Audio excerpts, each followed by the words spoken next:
అసలు వచ్చి రాగానే ఆదిలోనే హంసపాద్ అన్నట్టు 10 ఏళ్ల పాటు కేసీఆర్ గారు కృష్ణా నది మీద మన ప్రాజెక్టులు మన రాష్ట్రం యొక్క పరిధిలో ఉండేటట్టు కాపాడింది.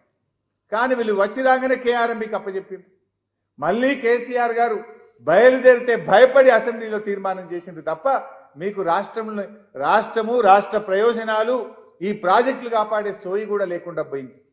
అయితే ఈ మధ్య మీరు చూస్తున్నారు 1,53,00,000 పంట పండింది, ఇదేదో మా కాంగ్రెస్ పార్టీ ఘనత అని ఈ మధ్య మాట్లాడుతున్నారు మంత్రులు.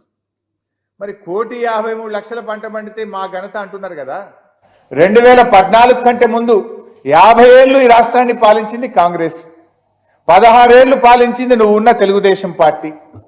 66 ఏళ్ల కాంగ్రెస్ తెలుగుదేశం పాలనలో 2014-15కు ముందు ఈ రాష్ట్రంలో పండిన వరిధాన్యం ఎంత అంటే 68 లక్షల మెట్రిక్ టన్నులు.